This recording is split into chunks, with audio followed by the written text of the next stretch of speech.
am. I'm making a new plan. Hallo und herzlich willkommen zum neuen Video. Ich habe dieses wunderschöne Wetter hier mit ins Legoland gebracht. Es ist zwar nicht mehr die Saisoneröffnung, aber ich dachte, ich zeige euch ein paar tolle Dinge, die man im Legoland machen kann 2023. Was Neues, neue Achterbahn, neuer Themenbereich. Wir schauen uns die interessanten Punkte an, die ihr im Legoland besuchen könnt. Den City Shop, die Fabrik, das Schnäppchenzelt und noch ganz viele andere Dinge. Wir gehen gemeinsam rein, gucken uns das an und ich hoffe, ihr habt bei eurem Besuch, wenn ihr dieses Jahr ins Legoland geht, wesentlich besseres Wetter.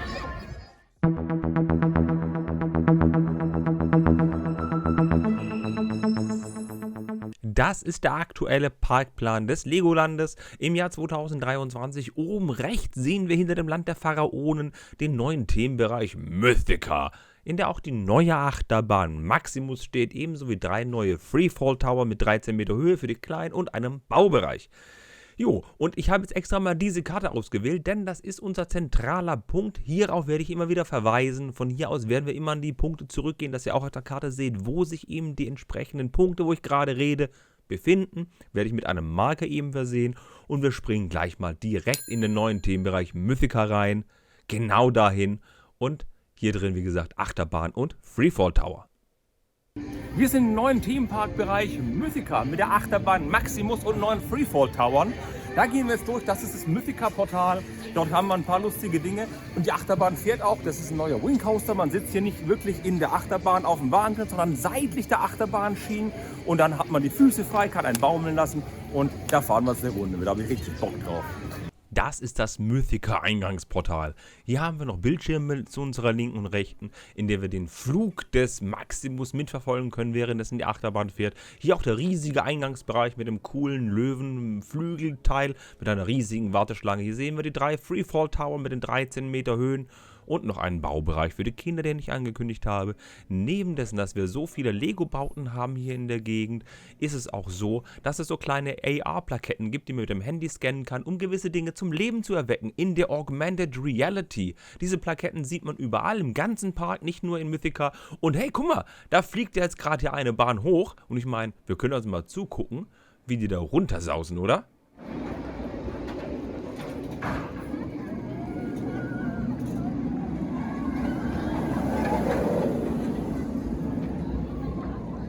Alles will ich euch natürlich nicht verraten, wie es da durchgeht. Also ich meine, das müsst ihr schon selber erleben.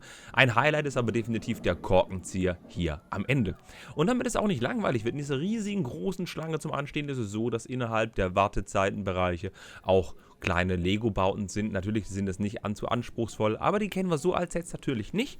Ist aber tatsächlich etwas, wo man ein Auge drauf werfen kann und sich durchaus die Zeit ein bisschen vertreiben kann. Gut, das soll es gewesen sein für Mythica. Gehen wir mal weiter. Und wenn wir schon bei Achterbahn und coolen Rides sind, kann ich nur das Ritterland empfehlen, denn hier gibt es einen mega guten Ride, da gibt es die Drachenfeuer-Achterbahn sowie andere kulinarische Leckerbissen. Gucken wir doch mal an, was da alles gibt. Was ihr hier seht, ist die Achterbahn, der Feuerdrache. Direkt in der Ritterthemenwelt. Hier haben wir zum Beispiel auch den Prinz Eisenherz, in dem es zum Beispiel leckere Eisspezialitäten gibt.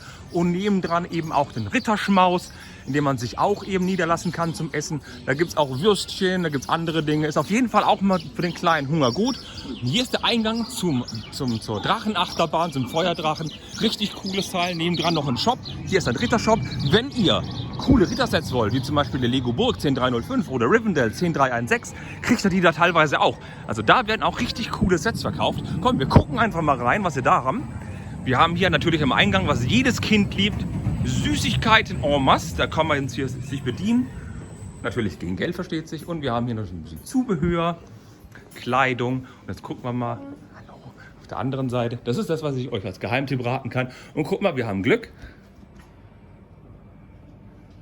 Da ist die Burg, da ist die Schmiede und da ist Bruchtal. Alles, was man sich wünscht, ist auf jeden Fall ein Besuch wert, wenn man ins Legoland geht. Hier kriegt man noch die Sets, die vielleicht im City Shop nicht mehr erhältlich sind. Und wenn ihr mit euren Kids im Legoland seid, ist natürlich auch ein Pflichttermin das Ninjagoland bzw. die Ninjago-Themenwelt im Freizeitpark. Hier haben wir diverse Rides, unter anderem, ach komm, guckt es euch einfach selbst an. Im Ninjago-Themenpark finden kleine Legoland-Besucher all das, was sie von der Fernsehserie oder aus den Lego-Sets kennen. Wir haben hier gebaute Figuren, zum Beispiel Wu, drüben haben wir noch Nia und andere. Das zeige ich euch nicht alles. Wir haben einen großen Pavillon und da vorne dieses Gebäude. Da ist Ninjago Ride drin. Das ist eine 3D-Erfahrung, in der man eben mit einem Wagen rumfahren kann, um böse Skelette abzuschießen. Ist echt cool. Ist ein 4D-Ride. Ihr kriegt 3D-Brillen auf und im Wagen ist noch was. Und hier ist der besagte Store entsprechend, in dem auch noch ein paar andere lustige Dinge drin sind, zum Minifiguren zusammenstecken. Gehen wir gerade mal rein.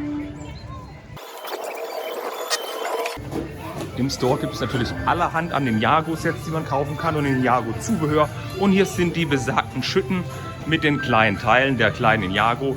Hier haben wir wie üblich auch Torso, Beine, Köpfe und einen fleißigen Legoland-Mitarbeiter, der hier wieder alles einsortiert, was rausgekommen ist.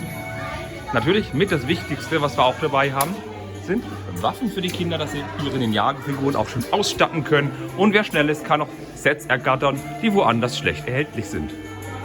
Es gibt wirklich eine Menge Dinge, die man im Legoland tun kann. Unter anderem kann man auch eine Wasserrutsche fahren. Die Adventure Extreme, die befindet sich auf der rechten Seite im Park. Die macht wirklich Bock. Natürlich, jetzt war das Wetter so, dass natürlich das Wasser nicht nur von unten kam, wie in der Rutsche, sondern auch von oben. Da hatte ich weniger Lust. Aber es gab durchaus Leute, die sich das getraut haben bei dem Wetter.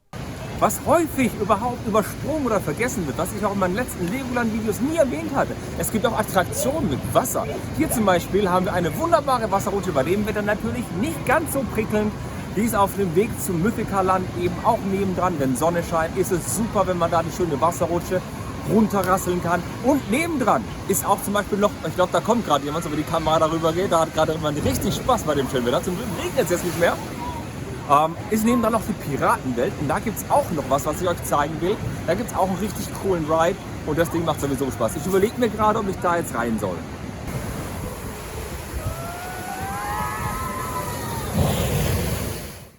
Und wenn wir schon bei Wasser sind, dann darf auch nicht die legendäre Piratenwelt fehlen. Da gibt es auch ein bisschen was, auch für die Kleinen und für ein bisschen Älteren. Und ich muss sagen, wenn das Wetter nicht so dramatisch schlecht gewesen wäre, hättet ihr mich in einem der Boote gesehen. Welche Boote, fragt ihr euch? Gucken wir uns mal an. In der Piratenwelt gibt es unter anderem neben einem schönen Totenschädel oder einem Hai, der um ein Floß schwimmt, eine Attraktion, die besser nicht sein könnte. Das erinnert an das Fort der Konföderierten entsprechend und der Rest an die Pirate Bay. Hier kann man mit diesen wunderbaren Schiffen mit einer Wasserkanone aufeinander feuern und aufeinander schießen und kann im Sommer richtig Spaß haben. Aufgrund des Wetters ist es heute außer Betrieb. Aber ich muss sagen, ich habe das schon häufiger gemacht und war immer überrascht, hat immer wieder Spaß gemacht. Vor allem, wenn so ein gegnerisches Boot einen komplett nass gemacht hat und beim Aussteigen kann man sich dafür rächen. Finde ich top. Solltet ihr definitiv, wenn schönes Wetter ist, besuchen.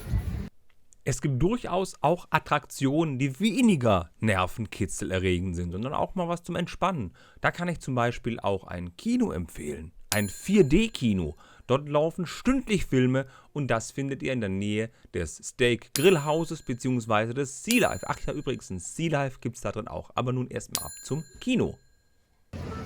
Da ist das Kino direkt neben dem Speed Racer, auch eine tolle Achterbahn, die man besuchen kann. Im Kino laufen mehrfach täglich Filme, 4D-Filme, unter anderem gerade Mythica, Ninjago und Lego City, die kann ich nur empfehlen. Einmal die Stunde läuft ein Film, gerade ist wenig los. Wenn man hier ist, muss man da auch mal reingehen. Definitiv eine Empfehlung. Wenn man Lust hat, auch sogar 2 Filme am Tag. Ich bin jedes Mal drin und da gehe ich jetzt auch rein. Apropos eine kleine Pause brauchen. Natürlich kann man im Legoland auch lecker essen. Das Prinz Eisenherz bzw. eben den Ritterschmaus hatte ich euch ja gerade eben schon gezeigt. Definitiv empfehlen kann ich auch die Markthalle. Die ist hier oben, die ist hinter dem City Shop. Ja, zu den Shops kommen wir noch am Ende von dem Video. Und natürlich kann man auch noch im Stars Grill und Burger Haus super essen. Die Markthalle ist eines von vielen Restaurants im Legoland. Hier bekommt man zum Beispiel Pulled Pork, Salate und noch andere Kleinigkeiten wie Schnitzel und Pommes. Für den kleinen Hunger, für die kleinen Gäste auf jeden Fall empfehlenswert. Ihr habt viel Sitzmöglichkeiten, wenn das Wetter besser wird, natürlich hier draußen. Innen drin ist auch super viel Platz. Kann ich nur empfehlen, für den Hunger mal zwischendurch, wenn man keinen Burger essen möchte, ist die Markthalle direkt beim City Shop eine gute Alternative, wie ich finde. Mein Lieblingsrestaurant, das Stars Grillhaus. Hier gibt's Burger, ja? Hier gibt's Salate, hier gibt's Bowls, da gibt's Steaks. so lecker. Einen super großen Innenbereich zum Sitzen, außen eine riesige Terrasse zum Sitzen, da ist alles super drin. Vom Preis her völlig okay, würde ich sagen. Getränke gibt es auch en masse und natürlich mein Lieblingstier, den Lego Technik Dino. Also ich finde das Ding super. Jedes Mal, wenn ich im Legoland bin, gehe ich hier hin, auch gerne mit den Varanen, mit den Stone-Varanen und wir essen hier regelmäßig Burger. Kann ich nur empfehlen, ist super. Auch der vegetarische Burger, nicht zu verachten. Und wenn man doch schon so ausgeruht und vollgefuttert ist, möchte man doch nicht gleich in eine Achterbahn steigen. Dann kann man doch immer schön einkaufen gehen. Hier bietet das Legoland unterschiedliche tolle Dinge an. Eins davon ist weltbekannt und weltexklusiv in Günzburg. Und wir gehen erstmal ganz easy durch. Wir fangen mal vorne an mit dem Lego City Shop. Hier gibt es nicht nur alles, was es in einem normalen Store gibt, sondern auch so Sachen wie Monkey Kid, die man sonst nicht kriegt, und andere exklusive Dinge, die nur schwer zu ergattern sind. Schauen wir doch mal rein. Das ist der City Shop, der ist direkt am Eingang, neben dem Minifiguren-Atelier und kommt später noch was. Im City Shop gibt es sämtliche Lego-Sets, die man aktuell kaufen kann, unter anderem auch Lego-Exclusive-Sets. Und ich würde sagen, wir gucken einfach mal rein, wir spicken mal hier rein. Hier drin gibt es neben City, Ninjago, Marvel, komplettes MC Universe, Zusatzsachen, die es sonst nirgendwo gibt. Oder auch zum Beispiel Brickheads, die es nur selten gibt irgendwo. Speed Champions, Lego Icons, Tassen und. Harry Potter, vielleicht haben wir ja Grücken. Oh, guck mal, Titanic gibt's auch, den Eiffelturm gibt's hier noch.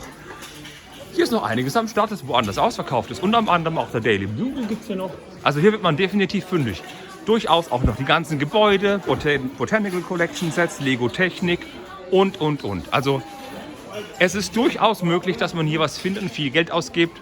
Also das werde ich jetzt definitiv machen. Wir sehen uns im Minifiguren-Atelier wieder.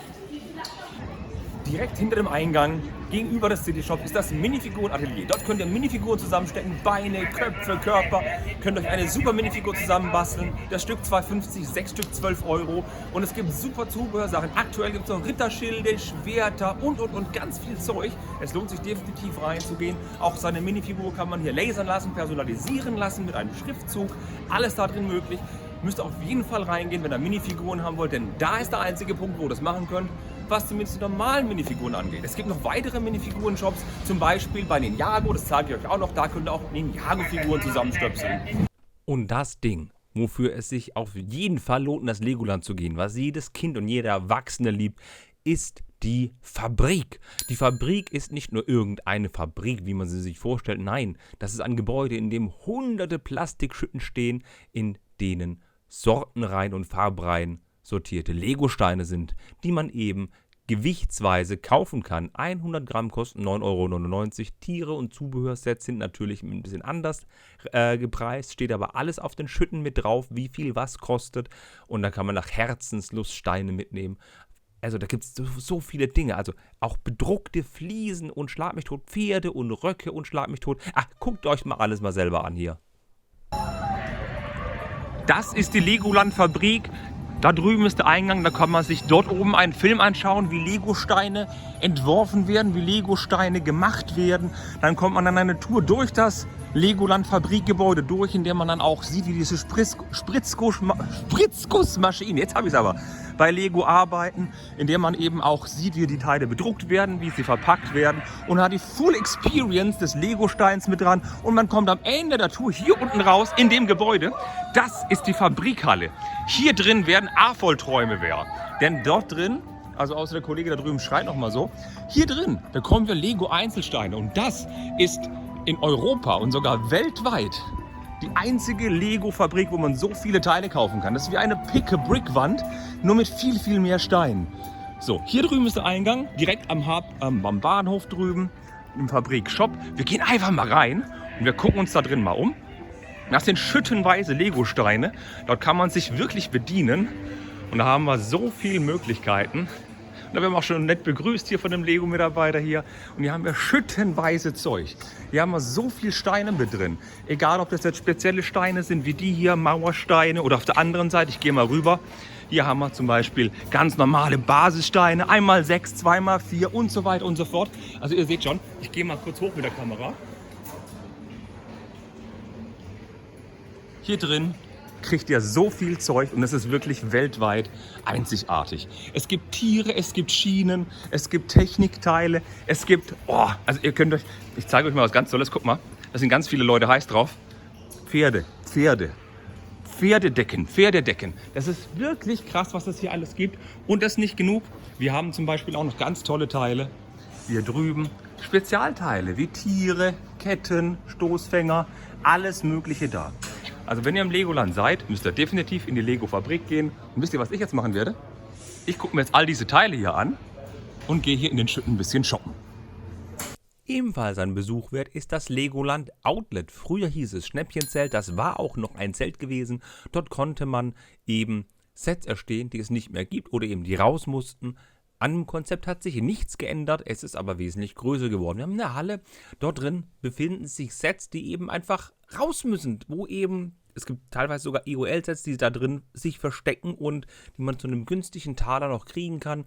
Demnach gibt es auch noch weiterhin Klamotten, die eben noch raus müssen. Und hier drin haben wir auch die Lego-Fabrik für Duplo-Steine. Richtig, sowas gibt es auch. Und des Weiteren noch ein, zwei andere Schmankerl. Ich nehme euch einfach mal mit rein. Eine weitere Shoppingmöglichkeit ist das Lego Outlet. Hier kriegt man Sets, die entweder End of Life sind, nicht mehr im Store sind oder sonst was. Das ganze Zeug, das wir eine Resterampe haben vom letzten Jahr, das eben hier noch zu haben ist, kriegt man für einen schmalen Taler, hat man meistens Glück. Adventskalender gab es eben auch im April. Und was es auch gibt, Boxen zum Wühlen mit Einzelteilen. Und man bekommt hier, wie in der Legoland-Fabrik, Teile für Lego Duplo, Schienen, Steine, Figuren und so weiter. Und ich nehme euch einfach mal ganz kurz mit. Wir gucken da mal rein. Ich übernehme die Kamera. So, und dann gehen wir doch mal hier rein. Na, gucken wir hier mal. Dann kriegt ihr mal so einen kleinen Einblick hier. Hier haben wir massig Sets, alte Briquettes zum Beispiel. Einige davon gibt es auch bei City noch. Und viele End-of-Life-Sets, wie zum Beispiel hier unten noch ein bisschen was von den Eternals. Da vorne, oh, ganz viel Monkey Kit. Also wer Monkey Kit noch braucht, ein paar Schachbretter oder eben Harry Potter Zeug oder Super Mario und alte Friendsets, der wird hier glücklich. Solche Sachen gibt es hier teilweise zu echt erschwinglichen Preisen. Auch Sachen, die es bei Lego im Shop nicht mehr gibt. Und hier, wie erzählt gerade eben, die Duplo-Welt. Hier kriegen wir noch zig Duplo-Teile, Duplo-Einzelteile. Vor allem sehr, sehr gut für Kiddies, muss ich sagen. Die Schienen, die sind grandios. Und hier eben entsprechend auch, muss man nach unten gehen, die Wühlkisten, wo man noch nach Gramm mitnehmen kann, wie in der Fabrik. Nur eben kann man sich nicht aussuchen, was man möchte, sondern das nehmen muss, was da ist. Zu guter Letzt kann ich euch noch das Miniaturland ans Herz legen. Das ist genau das, was der Name verspricht. Aber was rede ich so viel? Guckt doch einfach selbst. Ein weiteres Highlight ist natürlich das Miniaturenland, mitten im Herzen des Legolandes. Hier gibt es super viele Sets. Hier gibt es Sets, es sind eben Mocks, es sind schöne gebaute Lego-Sets mit vielen verschiedenen Themengebieten. Wir haben Gebäude wie die großen Hochhäuser, wir haben Bauernhöfe, wir haben Hafengebiete, Berggebiete, Zugstrecken, so viel Zeug. Und es gibt einen neuen Bereich hier in dem schönen Miniaturenland und das ist der Hamburger Hafen. Der wurde nämlich ausgebaut. Da gucken wir uns mal so 2, 3 Neuigkeiten an. Aber hier in diesem Bereich kann man wirklich stundenlang verweilen, egal ob es Neuschwanstein ist, das Abu Dhabi, die Allianz Arena da hinten oder was auch immer. Ich mache das jetzt jedenfalls.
Ist nochmal Selfie-Zeit. Ich habe ordentlich im Legoland eingekauft. Ich habe einige Tüten mit. Ich sage jetzt mal Tschüss für heute. Ich hoffe, euch hat der kleine Ausflug ins Legoland gefallen. Ihr hattet ein bisschen Freude, konnten ein bisschen helfen, was es angeht, wo man hin muss, wo die coolen Spots sind.